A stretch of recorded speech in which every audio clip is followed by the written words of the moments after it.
In today's economy, more people than ever are looking to buy and sell businesses. But how do you do it? Welcome to the Deal Board, presented by Transworld Business Advisors. Straight talk about real deals and real people. Listen to stories, interviews, and expert advice to help your business sale, merger, or acquisition process. Now, here are your business exit experts, Andy and Jessica. Everybody, welcome back. And we have a great episode for you today. We're kind of taking one step back and talking about business brokerage in general. And we have a great interview with Micheal Shea, the 10 things that you want to add, the 10 questions you want to ask your business broker.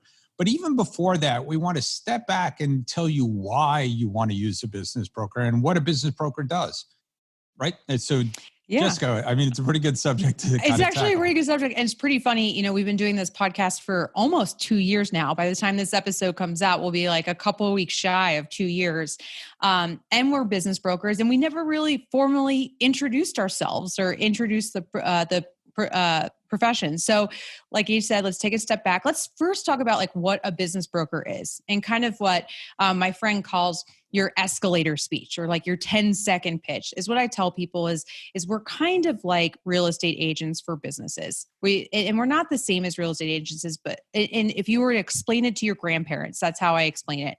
And what we're brought in to do is to help somebody either sell their business or to buy a business. And one big thing that gets caught up a lot is that, does that mean like the building or, you know, or the location we're in? It's not related to real estate. It's actually selling the business assets, tangibles, and intangibles. So like in our 10 to 15 second pitch, that's kind of what we do in a nutshell. And we'll dive into a little bit more of like what you would expect your business broker to do during the process of selling the business. Yeah, I've heard the quick speech of we sell other people's businesses. So that's kind of like the real quick. And yes, real estate is something that people can understand, that we actually list the business and then we advertise it and then we sell it and then we receive a commission. But, you know, business brokerage as an industry has really been under the radar. You know, I sold my own business I don't even want to say, I think it was 91. And I didn't even know what a business broker was. I actually put an advertisement in the newspaper and sold it myself. And when I came to Florida, there was all these business brokers down here. So the business brokerage industry was a little bit more mature down here in Florida than it was in the Northeast. But you know, like you said, it's a service, and it's a crucial service for business owners. And one other big thing that comes up, and when we went to sell our business, which started in the 2000s, but, you know, and we were in Florida, right? So actually, one thing I always find interesting is Florida is the biggest business brokerage market in the country. Top for number of business brokers, deals done, all that stuff. And a lot of it's the transient nature that you guys have down there. But so when we went to sell our business, the only thing I could think of was like who to help sell businesses. And it's funny, and I talked to a lot of people about this, is that when you go to business school or you go through these coaching programs, you're taught how to start a business, how to grow a business, but nobody talks to you about how to get out of the business if the time comes for that. So when I was searching around, my natural inclination was to say, well, I guess I need to hire an investment banker, right? Because that's what you hear about investment bankers sell companies to Google and Facebook. But one big key differentiator too is the market size. So business brokers are really for the small to mid-sized business, where investment banks are handling much larger deals, which really is, I think it's like 96 to 98% of all business in America, depending on what state you're in, falls in the business brokerage market. So if it depends on each market, but if your business is doing under, say, 10, 20 million, depending on the industry, you're probably working with a business broker rather than an investment banker. Our processes are very similar, but our niche and our scope of what we do is really focused on the small to mid-sized business. Yeah, there's some legalities in it as far as how you want to sell and the structure of that sale. We won't go into that today, but really you want to hire a business broker because selling these small businesses is a complicated process. It is not easy to sell a business. As we have, 90 something episodes here at this point, and we're still able to talk about different things. So it's a very complicated process that if you're running a business, you know how hard it is to run a business and be successful in running a business. Throwing the process of selling your business into that mix is a recipe for disaster. Yeah. And one of the biggest things that you need to ensure during the sales process is that your business is stable and better yet, that it's still growing, right? So if before you're selling your business, you're on a path of growth, you want to continue that path of growth. And like you said, Andy, there's a lot of work that goes into selling the business. So we talked a little bit about, business brokers are brought in. We determine what the asking price is going to be for the business. We list the business for sale. One of the key things is not just finding buyers, but qualifying buyers, right? And we've talked a lot about that on the show, is finding the right buyer for your business. And that takes a lot of time. And then even once you get it under contract, and I know this firsthand, and I won't mention the broker that sold our business, but he dropped a buyer off on our doorstep and said, "Hey, figure out the deal and do due diligence from there." And really, what had to happen in that deal is I had to abandon the business. Luckily, I had my husband to run it, and my full-time job became working on this deal. And that's really, it's another full-time job. And if the owners try and do it themselves, you run the risk of the business getting affected negatively, which is either going to kill the deal down the line, or it's going to reduce the price that you're paid for it. Yeah, I mean, you basically have maybe 1, 2, 3 shots to find the perfect buyer for your business. And the worst thing that happens is, because of miscommunication, because people don't know industry norms, because people don't know the right way to do the process, somebody's ego gets bruised and they don't do the deal. And we know this is true because we've come in afterwards, after a deal dies, both buyer and seller go their separate ways. And we come in and say, "Hey, that was a really good deal. Do you mind if we get the parties back together and see if we can put this back together?" And we've done so. Right. So it just shows you that one bad thing in the deal can really make it falls apart, and then you got a problem. Yeah. So you're hiring a business broker really to take the work off your plate, to have somebody focused 100% on your deal while you can focus on the business. And then it's also, like you said, it's to make sure the deal gets done. We talk a lot about being the bad guy in the deal and delivering the bad news or the hard news to either side, right? Or either party. And then also you're working with a professional that's done. We talk about this in your interview with Mike of, questions you should ask a business broker to ensure they're the right fit for you. But really, you're also hiring a broker for their experience. So every deal is a little bit different. And I talk a lot about this too and we've talked about it on the show, hiring attorneys and CPAs. But the more experience you can hire an individual broker or firm, you get the benefit of everything they've seen in other deals, to bring that creativity to deal structures, to make you aware of potential legal issues or structuring issues you never would have thought of, right? And so that's another reason why you would engage a business broker too. That's very important. And I hear a lot of people say, "Well, I already have a buyer," or "I think, who's going to buy my business? What value would a broker bring?" And that experience and creativity is one where it saves you a ton of money, even though, our commissions are coming off the top of the deal. Yeah. And I've heard a lot of people also talk about experience, saying, "Do you have experience in my industry?" And, I always tell people, listen, that's a kind of a nice to have. It's nice to have, but I am more worried about making sure that person knows what they're doing in a deal. Listen, you don't look at your doctor and say, how many 55-year-olds that are, that have Italian backgrounds like me, have you operated on? You don't ask that question. You just ask, how many hard operations have you done? You want them to have gone through the process, not necessarily specific to you. So, so when you ask a business broker, it's more important that they're successful in closing deals than it is that they did your niche.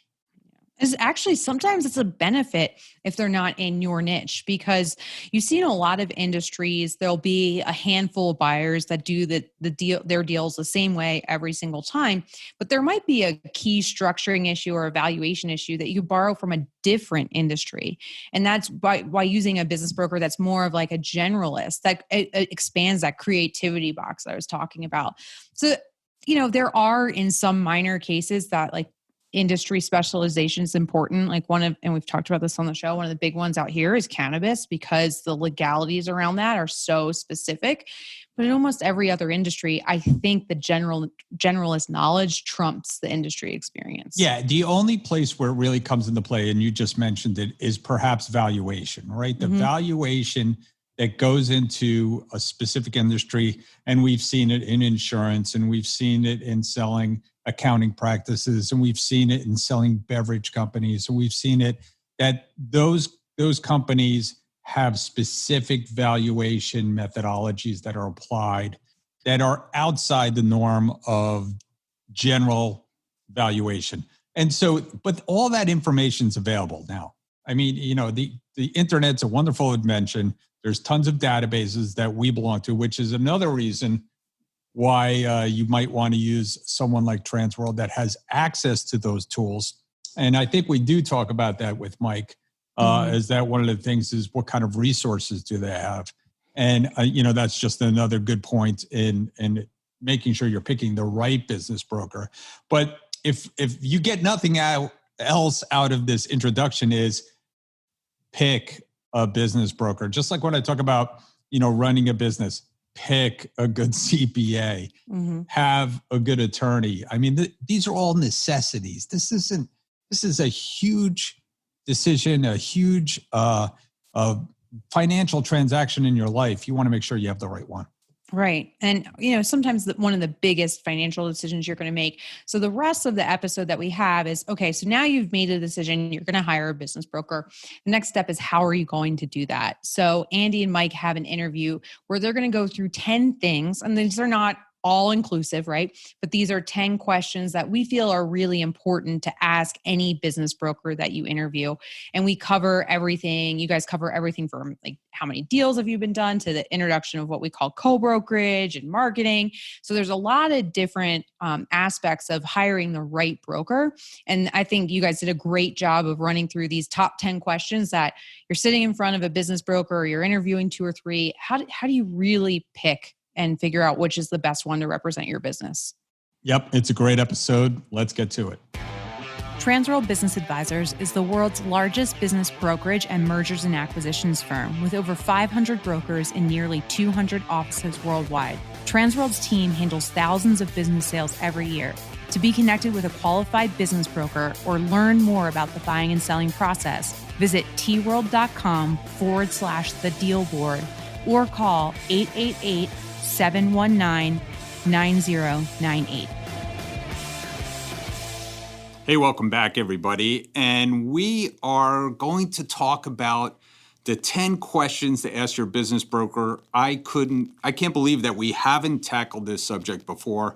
And I was with Micheal Shea, who's with me today, Transworld Business Advisors of Central Florida.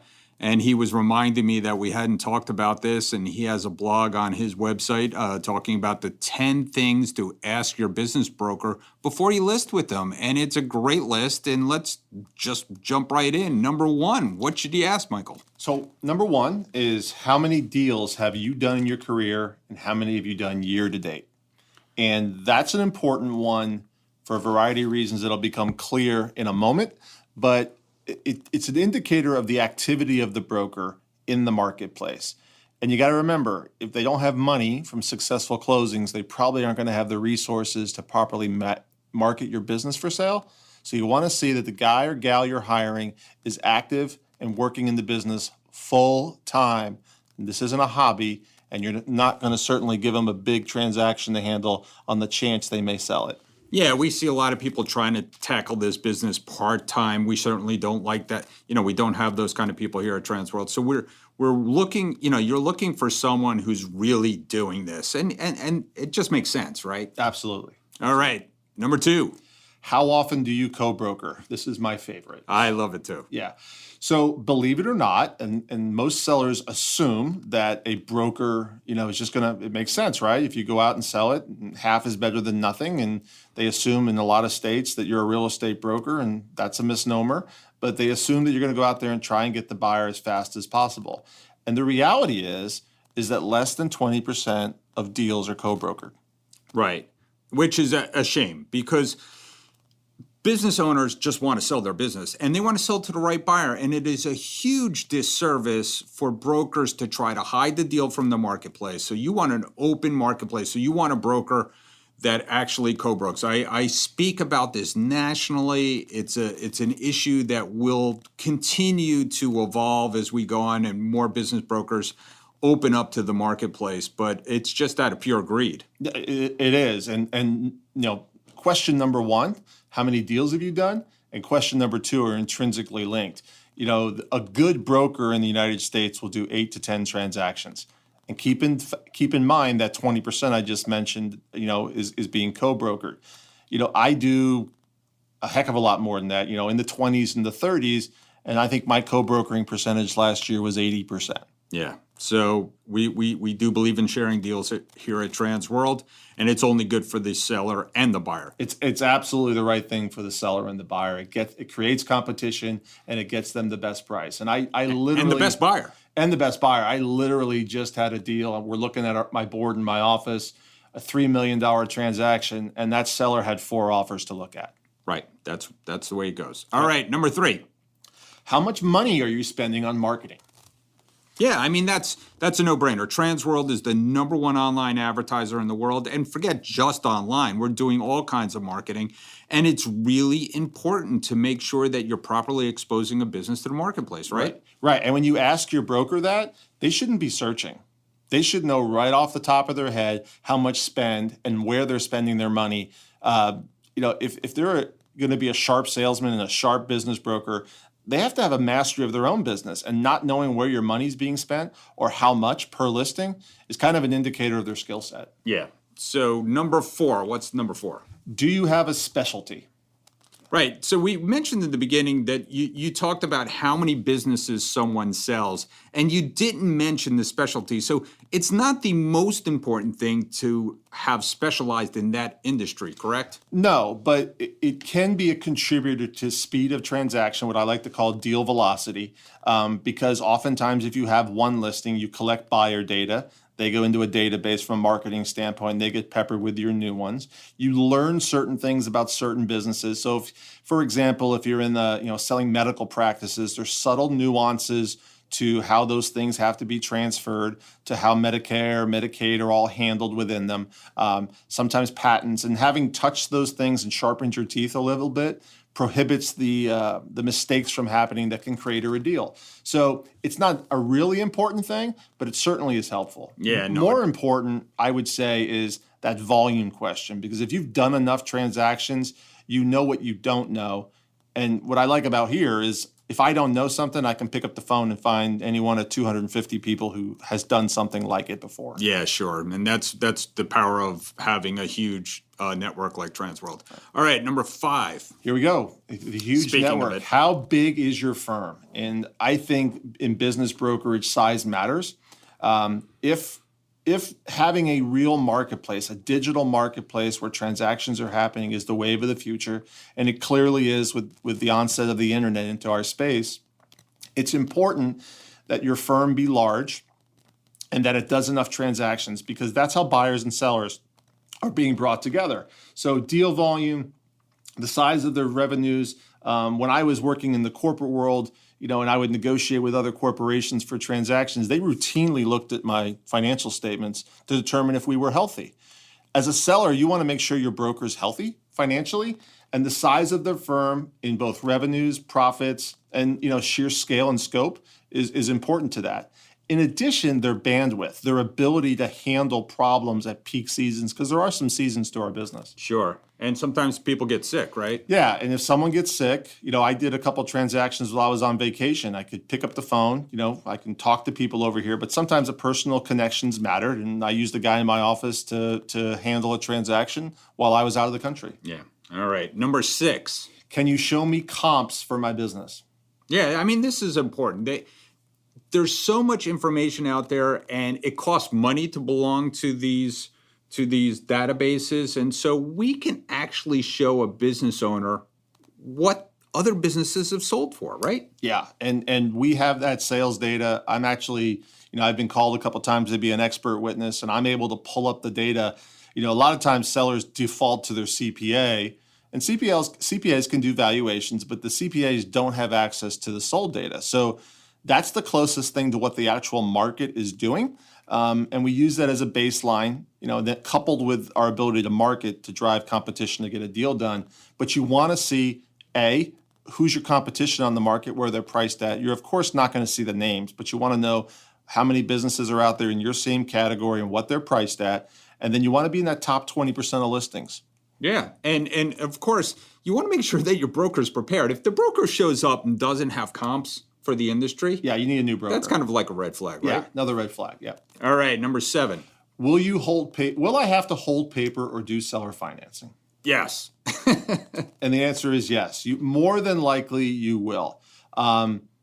Is cash a thing that happens? Yes. Does it happen on big transactions? Yes. Is that the norm? No. Should you live in fairy tale land with unicorns and rainbows? No. You need to live in reality. And chances are you're going to have some financing. And it's not as risky as you think it is. In my 300 some odd transactions, I've only had one case where someone didn't pay on a note. Yeah, we see a low default rate, number 1. Number 2 is the reason why most businesses don't sell is for the last 2 reasons. They have an unrealistic expectation of price, and they have an unrealistic expectation that they're going to get all cash. Right, and they can't get the financing on it. Right. Okay, what's next? Number 8, how long on average does it take to sell?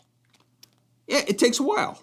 It does. And again, a function of a marketplace. How is it being marketed? Is it being exposed? Believe it or not, the reputation of the broker. In our world, who's the person on the other side of the table matters. When I look at listings and when other brokers look at listing, we look at the financials, we look at the source documentations. You were just at our meeting this morning and you go, how did the guy make a $250,000 profit on $290,000 in gross margin? Yeah. And everybody in the room went, they don't, walk away from the deal. We know the numbers. So how long you sell is a function of the ability of the broker to market it. And I think we average, about the 7-8 month mark here in Central Florida. Right. And, and again, it does take time. And sometimes sometimes because we've been in business 40 years, because we have hundreds of thousands of buyers in our database, we could get things done very, very quickly. But that took 40 years of practice. Yeah, 40 years of practice. Right. So number 9, and this probably, when I wrote this, could have been just how do you market my business, but I've added to it, what websites are you on, and how do you market my business is the question now.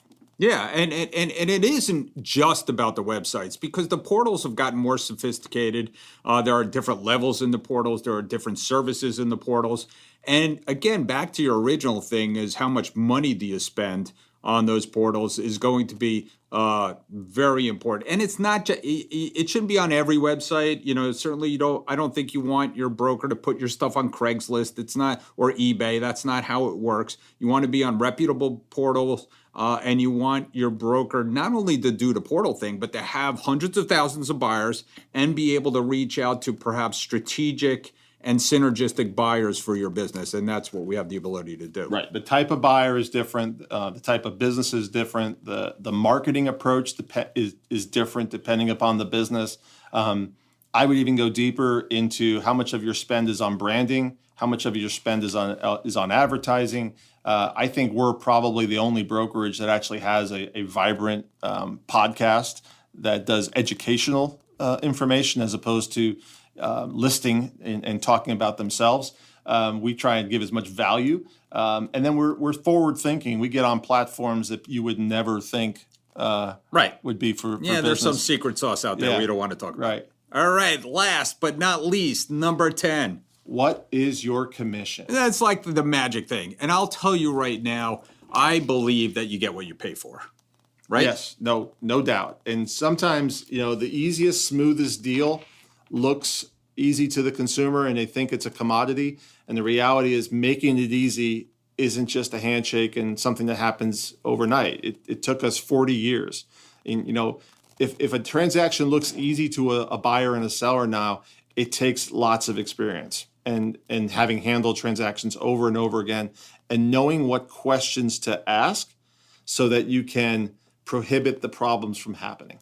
Yeah, and you're going to pay in a transaction. So if you happen to have a deal come about without a broker and the buyer's either too sophisticated, more sophisticated, or the seller's going to be more sophisticated, someone's paying the difference in that deal. And if you then have a broker that is a cheap rate broker, or you try to do things on your own, you're going to wind up paying anyway. You're going to pay the attorney to do a lot of the running around and negotiating. You're going to be paying for hours that you didn't have to pay for. So having us involved, it really keeps the businesses being sold at the right price in the marketplace. Absolutely. Absolutely. I mean, I think one of the things we do really, really well is creating competition. And sellers need to understand our job is to get the best price possible at the best terms. And the best buyer. And the best buyer. Because, I think I earlier mentioned I have a deal right now under contract where we had 4 offers. And one of the conversations I had was the guy who's going to get through the transaction is and who you like the most is as important as, because comparably they were all the same. Right. The price and terms were all within $100,000 of each other. But what it came down to was who's going to get through the deal. Yeah, who's going to close. Yeah. And who are you going to trust with your employees and your legacy and your business. And that goes for your broker too. So I'm glad we had this conversation, because you're going to want the right broker to be selling your business. You can ask these and other questions. Michael, thank you so much for coming on today. What's the best way to get in touch with you if somebody wants to ask more questions? Yep. The cell phone is 321-287-0349. This topic is on my podcast. It's on my YouTube channel. It's on my blog. So you can go to YouTube, type in 10 questions to ask your business broker, and a much younger version of me will pop up and tell you the story. Great. Thanks for coming on today, Michael. Thank you. Hey, Andy, do you know what time it is? It's time for our deal of the week. Deal of the week. Sold. Hey, everybody, we're back, and it is Deal of the Week, and I have a very special guest, Ray Copell, my partner. We've been together for over 20 years, and he has recently sold an insurance business, and that is a niche of a business out there, has its own valuation multiples. And Ray, why don't you tell us a little bit about this deal? Okay, this deal started some years ago and then went off market, came back on market when the seller got motivated and real. And as you'll find, if you do market an insurance agency itself or a book of business, meaning the policies that are held by the agency, you'll get a lot of inquiries. So mostly they're almost all from other people that are in the industry currently. I mean, they're agents, they own agencies. The brokers that own the agency or people working at an agency want to go out on their own and things like that. And they're pretty familiar with the field more so than you are. And they'll have different ideas about valuation, but they tend to sell well. This one in particular sold for 3 times the book value, meaning 3 times or just slightly over 3 times actually, that how much are the policies generate in gross revenue for the agency. Right. So imagine 3 times gross. Yes. That's a lot. That's what they sell for. Yeah, that's a lot. Yeah. Yeah, that's a good one. And this was a good book, sold to somebody who actually was appointed, meaning they had the right to sell the policies for that insurance company. And somebody else who had the same appointment sold it to the other guy. I was the guy in the middle that connected the two, and everything worked well. And we got outside financing for that. You can often get outside financing for that by going to the companies that specialize in that. Not SBA financing. You can do SBA financing if the tax returns and all the stars line up. But a real specialist in that end of a business is Oak Street Funding and some competitors. So it's financeable with a lower amount down than you can find through SBA financing. But the things have to line up. The buyer, they really, really focus on the buyer. Can they support acquiring this book? They're very flexible in financing arrangements and deals get done. Yeah. So it's a good business to be involved with. Yeah. And you would think that, not using a broker would be easy because you could find the buyer, but the crush of buyers itself and getting the right party to buy it at the right price, that will take up a huge amount of time for a seller. So that's why you want to use someone like Ray. This is very true, Andy. Absolutely. It's disorienting for an owner. They really don't know who to deal with, how to get things done. They get distracted and they don't run their business, and that really hurts value. So yes, the broker is essential in making this all work, getting all the parties coordinated information, flushing through who's real, who's not, who's active, who's serious, who responds, who's aggressive, who's getting it done. That's the broker. That's a great deal. Ray, if somebody wanted to get in touch with you, what's the best way to get in touch with you? 2 ways. You can just email me, ray@tworld.com, or call me, 954-464-6290, cell phone. Another good deal. Thanks, Ray. I appreciate it. Love you, Andy. He's amazing. Bye. Hey, Jessica, you know what time it is? Money time? Almost. It's time for Listing of the Week. Hey, everybody. Welcome back. And it is Listing of the Week. And we have a special guest with us. And with a special listing, Justin Lefebure from Transworld Business Brokers of Central Florida, Transworld Business Advisors of Central Florida. And he happens to live in the Vero area. So if you're in that area, Justin's a great guy to connect with. But Justin, this is an interesting listing because, you know, sellers retiring, we see this a lot, and he's really willing to finance a lot of it. Absolutely. So if somebody steps in with this one with $100,000 down, you can pick up a $750,000 building and $100,000 worth of assets and get about $500,000 worth of business that comes with it, basically with no price. So he doesn't want the lump sum right away. He just wants some easy payments. He'll finance this for the next 15 to 20 years. So seems to me like it would be a great opportunity for somebody who's maybe middle-aged mechanic that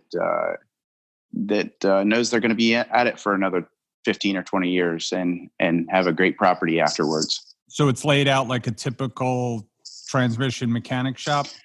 Absolutely not. This one's actually beautiful. It's a decorative concrete block building with a beautiful landscape. It's located right on a 4-lane highway, so excellent location. And they've got a great reputation that they've built since 2007.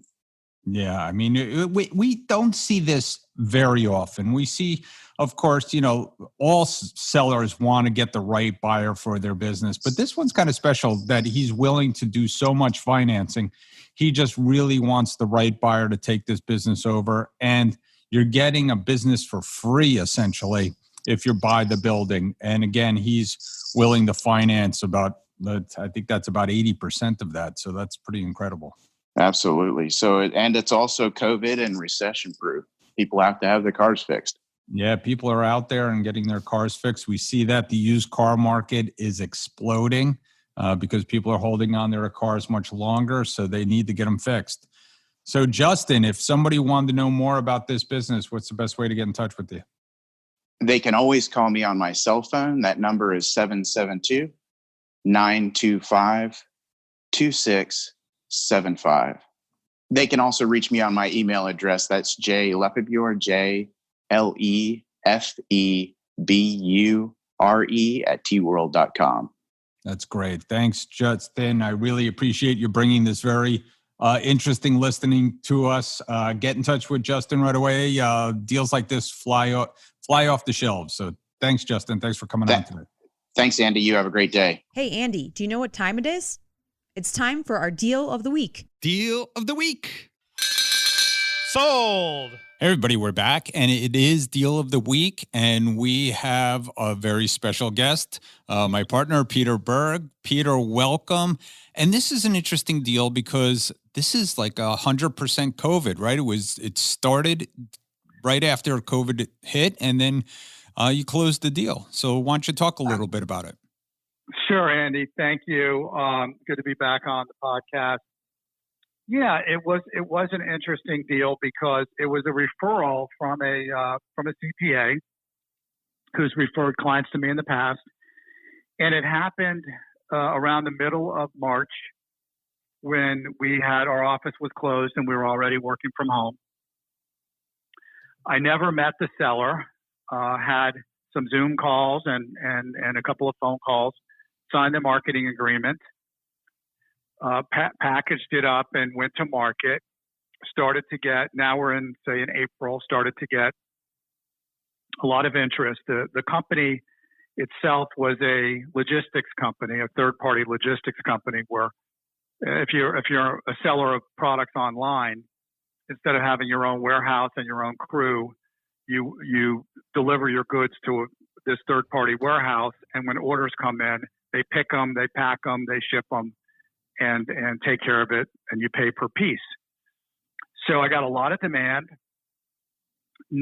Probably spoke to 20 different buyers, all on Zoom or phone. Got 3 offers, selected the best offer, entered diligence. Again, never met the seller, never met the buyer, never saw the business.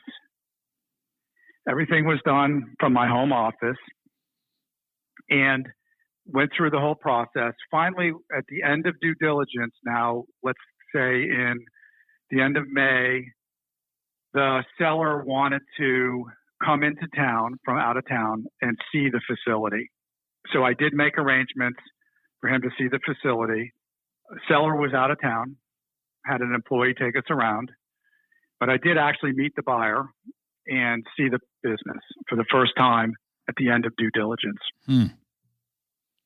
That's great. And so obviously the deal, it was a good deal. Again, as we say, good deals for good people. So why don't you talk about the particulars a little bit? How much did the buyer pay?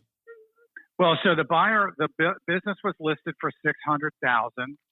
The buyer paid $580,000 with a $100,000 seller note for 1 year. So 3.5% interest, and it just accrued interest and principal, and it's paid in one lump sum at the end of the year. Primarily, the reason for that was just to have a cushion so that if there was any, there's a lot of shipping costs incurred. The shipping expenses run about $150,000 a month in this business. So the buyer just wanted some comfort to know that if FedEx came back in and said, "Hey, you owe me $50,000," that there was going to be at least a pot of money there to protect them. What was interesting is that we were supposed to close at the end of June. We were having the closing again, all online, DocuSign, e-notary. Nobody was in the same town. Everybody was in different towns. The morning of the closing, my seller calls me, says, "You need to get the buyer on the line right away." I said, "What's up?" He said, "Well, just get him on the line and we'll talk." I set up the call. Turns out one of the employees had tested positive for COVID-19 that morning. Literally, the closing documents had been distributed by DocuSign. So all people were in the process of clicking. And the seller, there were 5 other employees who worked with that employee. So they were all sent home. They all went to get tested, and they all had to work from home until the test results. The buyer said, "Let's find out what happens with the test results before we close." So we postponed the closing. Sure enough, 3 of the 5 also tested positive. Right. So you had a total of 4 employees. Now this is out of 15 total employees. So 4 out of 15 it's pretty, it's pretty disruptive. They were able to keep the business open, but we postponed the closing for a month. So we postponed it until the end of July, just until last week. And the employees were asymptomatic, but they were still positive. So 2 weeks later, the employees came back to work. Everybody was back to work, and we closed. Great. So all is well that ends well, but that's what's happening now. That's why, you need guidance through this tough time. I mean, it is really hard to sell a business, keep everybody in. And again, we could do things obviously virtually and help you get the best buyer. Obviously, we create a competition for the deal. So that was good. We created a lot of competition, and we had 3 offers, and they were all pretty close to the asking price, and they were all pretty close to the asking price in cash. The seller owned the real estate in this particular transaction. Right. And it was a large piece of real estate, close to 40,000 square feet. It had a high monthly rent. So the seller really was evaluating the buyers for their credit worthiness as tenants. Mm-hmm. In essence, selling the business was one thing, but having a tenant for the next 10 years paying rent was more important. Right. In this case. So we actually went with the buyer who had the strongest financial statement and the most experience that looked like they would be successful as an owner of the business. Well, as we say, the best buyer is not always the best price. It's the person who's going to close and the person who's going to keep the business going, right? Absolutely. And that's the case. And everyone was happy. And as a PS to this story, something unique happened for the first time in my over 20-year career here at Transworld. Peter, if someone wants to get in touch with you to do some more deals, what's the best way? Best way is email me at pberg@transworldma.com, or always you can call me on my cell at any time, 954-907-3007. All right. Sounds like a good deal. Thanks, Peter. All right. Thank you, Andy. Bye.